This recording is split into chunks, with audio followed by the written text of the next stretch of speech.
Hello guys, আসসালামু আলাইকুম। আমি চম্পা আক্তার। কেমন আছেন? আশা করি ভালো আছেন। আমিও ভালো আছি ইনশাআল্লাহ। নতুন একটা ভিডিও নিয়ে চলে আসলাম আপনাদের মাঝে।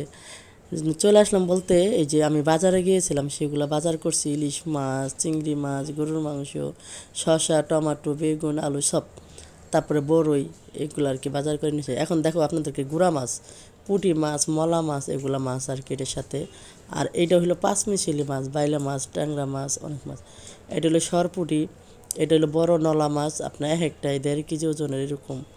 এটা আরেকটা বোয়াল মাছ। আর এটা হলো চিংড়ি মাছ। মানে বিভিন্ন রকমের মাছ নিয়ে আসি। আর সবচেয়ে ধরা খাইছে কি জানেন?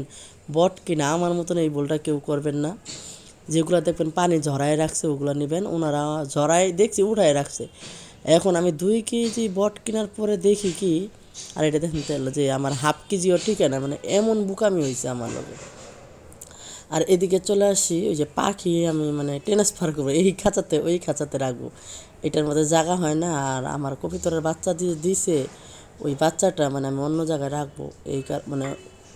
তো ওই যে ওর মা যে কপিতরটা আছে, ওটার থেকে যদি এই বাচ্চাটা না সরায়, কপিতর আর কি বাচ্চা দিবে না বা ডিম দিবে না। ডিম পারতে চায় কিন্তু পারতে পারে না আর কি, এই জন্য শুধু বসে থাকে, এই জন্য সরাই ফেলাইছে আর কি। তো এইদিকে ভাবলাম যে এইদিকে একটা কপিতর এটির ভিতরে দিব যেহেতু বাচ্চা। আর দেখেন এগুলার সরাইতেছে, আমার নাজেহাল হয়ে গেছে, মানে এমন কামড় দেয় মনে হয় কি মাংস উঠাই ফেলবো, মানে বলার বাইরে। তো যাই হোক, এগুলার যে আমি পাল্টায় পাল্টায় এটার থেকে ওইটাই দিতেছি, মানে দিতে এত কষ্ট। আর এদিকে দোলনাটাও মনে করেন ভাঙ্গে ফেলাইছে, যে দোলনা ছিল ওদের, সেই দোলনাটা ভাঙ্গে ফেলাইছে। এখন দোলনাটা চেষ্টা করতেছে আমি আর মানে বানাইতে যে না, আমার বাসায় কাঠে কুটি কিচ্ছু নাই, যে আপনার কি বলে ওগুলা নাঠি নুঠি। তো এই হ্যাঙ্গার ছিল আমার বাসায়, তো হ্যাঙ্গার দিয়ে তারপরে আমি মনে করেন যে বানাই দিতে চাইতেছেন, কী করবো। পাখিরা এই যে কাটতেছে, মানে কেচি দিয়ে কাটতে অনেক কষ্ট হয়। তারপরে আমি কাটতেছিলাম, কাইটা আমি বললাম কি এটা বানাই দেয় ওদের জন্য। একটা চেয়ারের ছিল, ওইটা দিছি, এটা দিছি, দিয়ে তারপর আমি বানাই দিছি। আর এগুলা মানে পালতেও কষ্ট, কোনো জায়গায় যাওয়াও যায় না।